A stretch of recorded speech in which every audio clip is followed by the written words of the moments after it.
Hey, if you guys have a HOMELINK garage door opener in any of your vehicles and you're frustrated because you can't get it programmed to your garage door, stay with me in this video. I'm going to show you guys exactly how to do it, and I'm going to go over the most common mistake that people make when they're trying to program their garage doors to their HOMELINK system, and show you how to avoid this mistake and how to get it programmed the correct way every single time without fail. Let's get at it. Hey guys, what's going on? Welcome back to the channel. If it's your first time here, welcome of course. And you guys know, to all my long-time subscribers, welcome back. Guys, today I got a simple, quick video for you guys. You guys have a garage door opener and you have the HOMELINK system in one of your vehicles and you have a hard time programming it. For some reason, it won't accept the codes and you can't get this thing to program. I'm going to show you guys how to do it. There's a mistake that most people make when they're trying to do this, and I'm going to show you guys how to avoid this mistake and fix it. And of course, I'm going to show you guys how to program it super easy and you don't have to worry about it. Don't be frustrated. Just have a little patience, stay with me, and you'll be able to get this thing programmed. So the first thing you want to do is you want to go out and grab your remote. You want to make sure that your remote is working and that the battery in there is good. So go ahead and test it first and make sure that it has a good battery. If it doesn't, you're going to need to replace your battery. And to replace the battery, it's pretty easy. These remotes usually have these pin that slides out. And if you look at your remote right here, if you take a look at the side, there's some slots on it. That's to fit a little screwdriver because these two halves just come apart. So what you want to do is you want to start by prying on your garage door opener on the sides and wiggle it around with a screwdriver, or if you have this little flat piece, you can actually use this. Go ahead, work your way around until the two halves separate. Once they separate, you'll be able to look inside and you'll see a battery. All you need to do is slide the battery out, look it up on Amazon or Google, or take it to your pharmacy or whatever. There's a number on the battery. Just match it to a new battery and bring it home, stick it back in, put the two halves together, and now test your remote to make sure that it works. This is the first problem that people encounter. They try to program their garage, but their remote is actually dead. So get your remote working, test it out, make sure that it opens and closes your garage.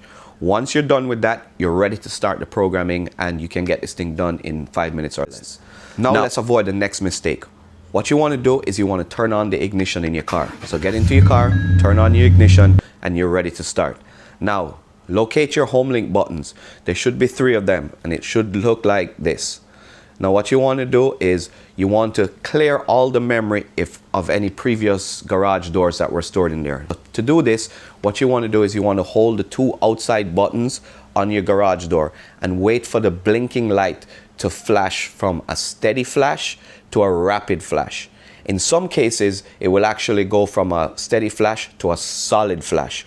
But whatever it is, make sure that that flash changes and your buttons are cleared. Now, once your button is cleared, the next thing you want to do is you want to press and hold down the button that you want to program to your garage at the same time with your remote. Grab your remote and press the HOMELINK button and your remote and your garage remote button at the same time and hold it down. And watch for that light to go again from a steady flash to a rapid flash.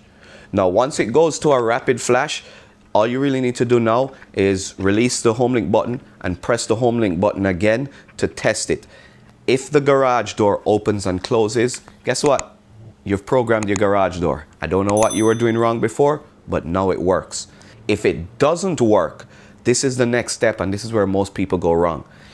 If your garage door doesn't work, but the light is flashing, it means that it's still finding the code in your remote. It's just not syncing with the garage door. So what you want to do now is the next step is just go into your garage, locate the learn button on the back of your garage door motors and press it. Once you've pressed the learn button on your garage door, you have 30 seconds to get back into your car. All you need to do now is once you're back in your car is press and hold the same button that you were programming, and the light will continue to flash and you wait for the garage door to respond. You may have to press this button in and out every 2 seconds if it doesn't work, but I would suggest hold it down at first and wait for your garage door to close. And once it does, you're programmed. You're good to go. You can go ahead and test it again, press it, open and close, and that's it. Now turn off your ignition and you're done. So that's pretty much how you program your garage door, and I hope it worked for you guys. If it did, go ahead and leave a comment, and even if it didn't, leave a comment and let me know. I'll try and troubleshoot it with you guys. Usually it's a simple fix, but a lot of people get frustrated. Now what I would suggest is that you watch this video through its entirety so you can understand the steps, so you're not fumbling about once you get into your vehicle. But if you follow the steps, you guys should be able to program this in no time. Oh, by the way, save this video, because a few years from now, when you want to do it again, you're going to forget all these steps, and having this video is going to help you guys. All right, hope you guys enjoyed it, and if you did, don't forget, give me a thumbs up, hit that subscribe button, give me a like, you know, all the stuff, and until next time, I'll see you guys in the next video.